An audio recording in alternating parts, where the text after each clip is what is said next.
Viewer discretion is advised. I just don't believe that it's something that just happens in a day or 2 days. I don't think it happens in 2 months. I think that this is something that takes a very, very long time to develop, and I don't... Right. So that scares you when you look back at it? Yeah, because I think about it and I'm like, he could have had that capacity to do that whether I was in his life or not. On August 15th, 2018, Chris Watts failed a polygraph test about the disappearance of his pregnant wife Shanann and their daughters Bella and Celeste. Hours later, he was arrested for their murders. But what broke this case wide open wasn't just the polygraph. It was information from a woman most people know only as the mistress. A woman who cooperated with investigators and provided what prosecutors called bombshell evidence. A woman who also deleted texts, searched suspicious phrases online, and can't remember a 2-hour phone call the night before Chris murdered his family. Her name is Nichol Kessinger, and for 8 years she's been the most debated figure in this case besides Chris Watts himself. Did she help solve these murders? Absolutely. But did her own behavior raise questions that have never been answered? Also, yes. And this is the 2026 update and breakdown on the good, the bad, and the deeply suspicious about Nichol Kessinger's role in the Chris Watts case. Before we go any further, quick question. Do you think Nichol Kessinger knew more than she told police? Just comment yes or no. I genuinely want to know where you stand, and drop your initial thoughts about her in the comments below.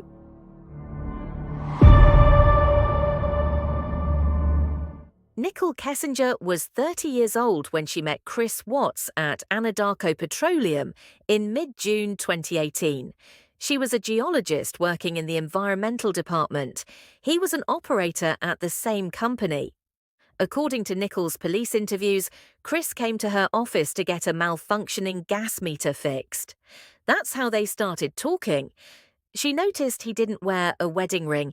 When she asked about it, he told her he was separated and his divorce was almost final. Now, here's where we need to pause. Because what Nichol told police and what her own Google searches reveal are two very different stories. On July 24th, 2018, just weeks into their relationship, Nichol Google searched the phrase, "Man I'm having affair with says he will leave his wife." Think about that search for a second. Man I'm having affair with says he will leave his wife. That's not the search of someone who believes she's dating a divorced man. That's the search of someone who knows she's involved with a married man who's making promises about leaving. But it gets more revealing. On August 4th, 2018, at 12:45 a.m., Nichol spent over 2 hours searching Google for wedding dresses. 2 hours, in the middle of the night, and just 9 days before Chris would murder his family. On August 8th, 2018, she searched Google on topics related to marrying your mistress. At this point in August 2018, Shanann Watts was 15 weeks pregnant. Chris had told Nichol his divorce was finalized, and Nichol was researching wedding dresses and what happens when mistresses become wives. Chris asked Nichol to help him find an apartment that would be good for him and his daughters. Nichol told police she thought it would be inappropriate to meet Bella and Celeste while Chris was still technically married. But she did tell an investigator that if she ever met the girls, once he was separated from Shanann, she thought it could be fun to paint pottery with them. She was already envisioning a future with Chris and his daughters. They're planning activities with children whose mother was very much alive and very much pregnant with their brother. On August 12th, 2018, Shanann Watts was in Arizona on a business trip. She was scheduled to fly home in the early morning hours of August 13th. Chris took Bella and Celeste to a birthday party that afternoon.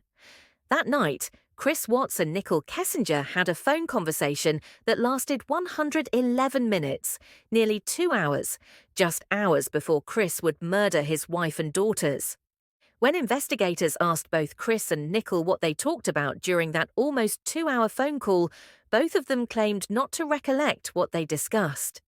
A 2-hour conversation the night before a triple murder, and neither of them could remember what they talked about. Later that night, Nichol said she FaceTimed with Chris, who was lying on a mattress with no sheets on it. She told police that was unusual. Chris told her there were no sheets on the bed because he was cleaning and washing them to take his mind off things. On Monday night, so a couple things. I told you he had like texted me, and then at the end of the night, he had called, or I had called. I think he called me, but either way, we were on the phone with each other. And like at some point when we were on the phone, he was like, do you want to FaceTime? And I remember I was laying in bed, and I was just like, you know what? Okay, let me turn on the light. And I remember I turned on the light, and we FaceTimed. And when we FaceTimed, he didn't really say much. Like, it was almost kind of awkward. I don't even know why I didn't think of this earlier, but it was very short too. It was super brief.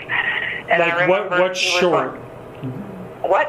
What is short? Like a couple of minutes or 30 minutes? Oh no, I bet it was only probably like less than 5 minutes. I think it was only like a couple of minutes. Okay. And I think we were like talking a little bit, but he was laying down on a mattress that didn't have any sheets on it. And I was like, okay. So I was thinking like, well, maybe he's in bed. I don't know what's up. But I remember asking him like, where's your sheets, you know? And he's like, oh, I washed them.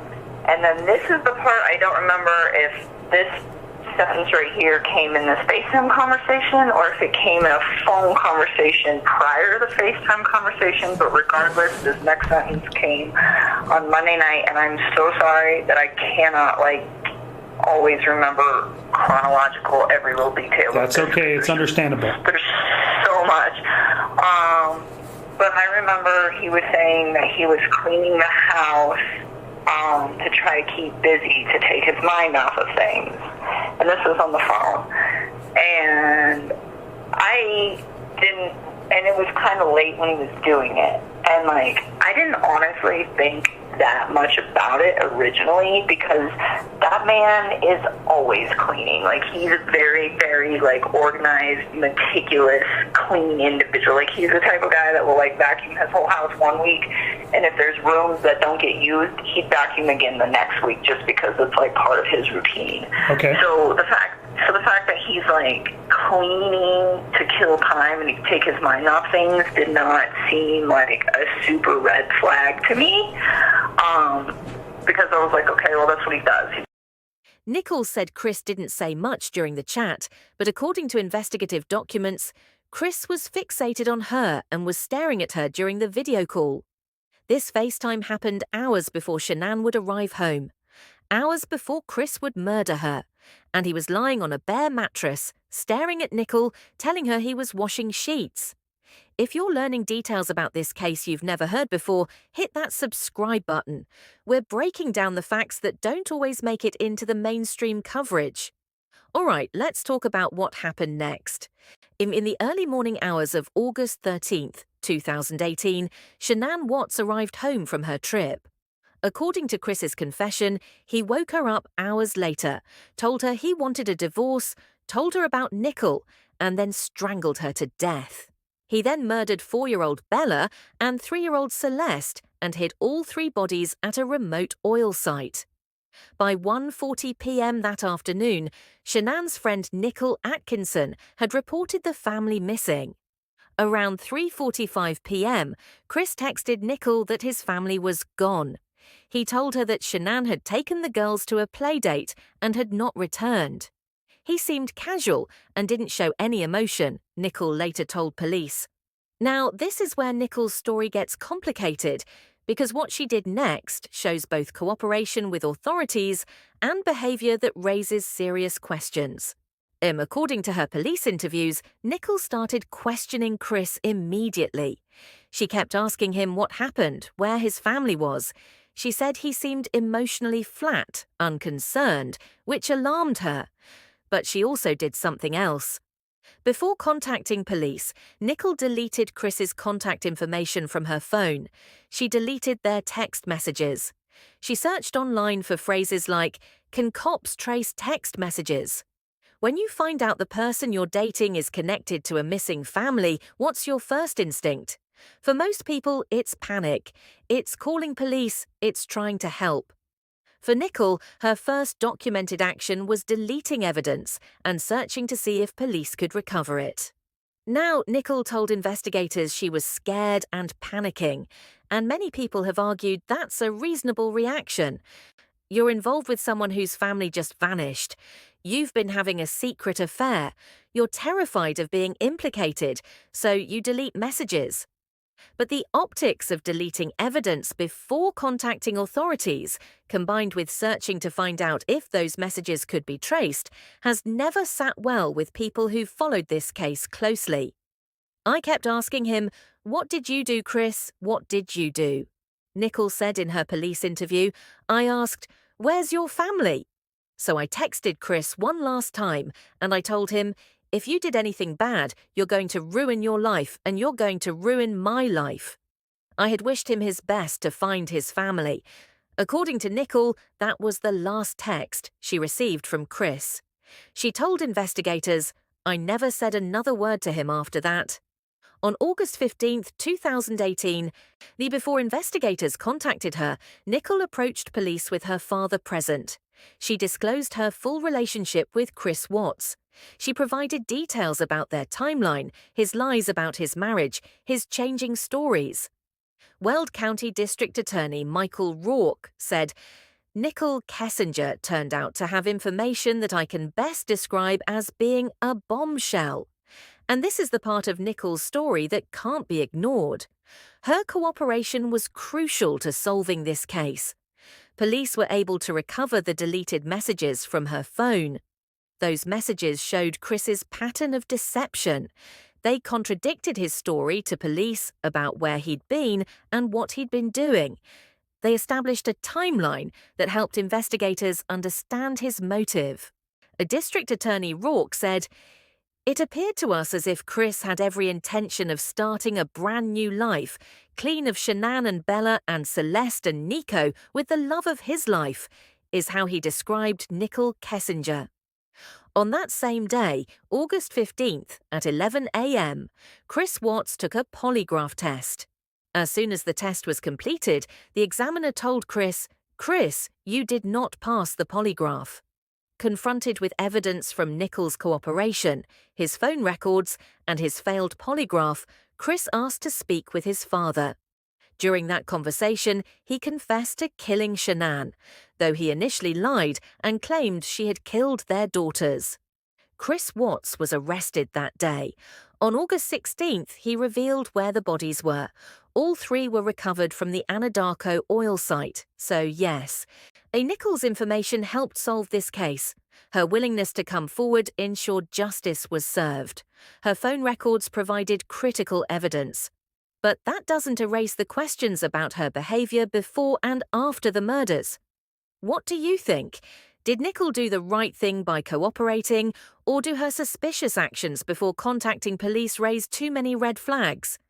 Drop your honest thoughts in the comments below.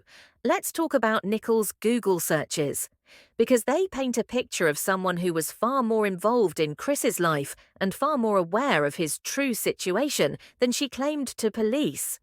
We've already covered the July 24th search. Man I'm having an affair with says he will leave his wife. We've covered the 2 hours of wedding dress searches at 12:45 a.m. on August 4th. See, we've covered marrying your mistress on August 8th, but there's more. Law enforcement officials examined Nichol Kessinger's phone and found hours' worth of searches for Shanann Watts. Hours. Not a casual search to see what Chris's soon-to-be ex-wife looked like. Hours of searching for information about Shanann. Now, some reports initially suggested Nichol had searched for Shanann Watts in September 2017, almost a full year before she claims to have met Chris. The Frederick Police Department later said this was a typographical error, and the search actually occurred in September 2018. But when asked directly about this, Weld County District Attorney Michael Rourke said that the reports reflect what was shown in the forensic analysis of Nichol Kessinger's phone.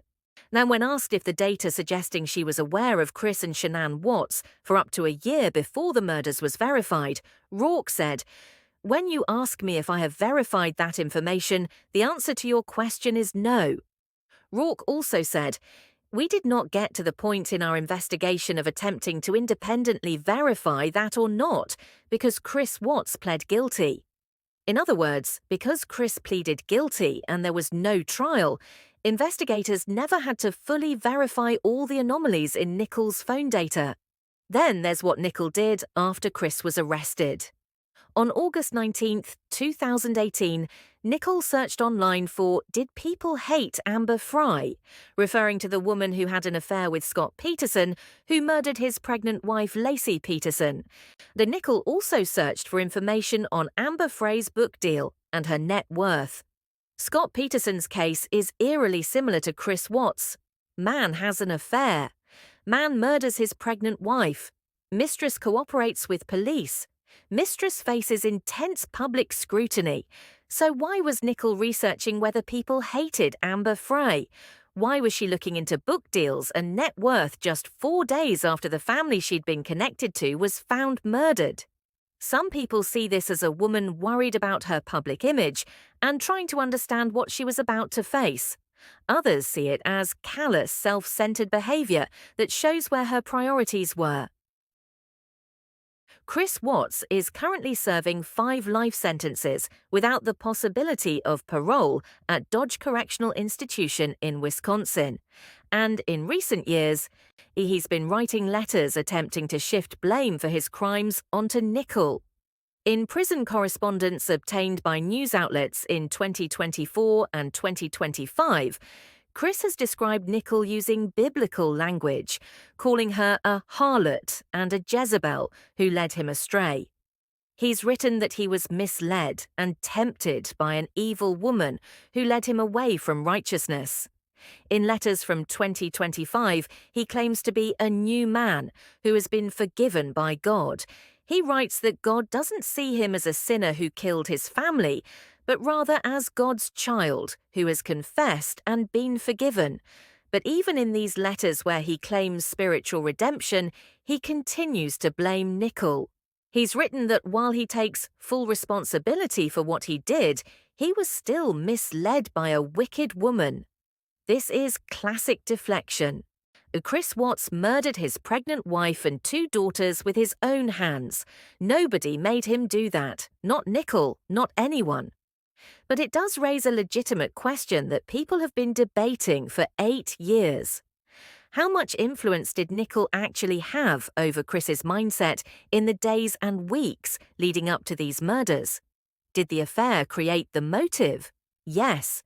Did Chris want to start a new life with Nichol free from his wife and children?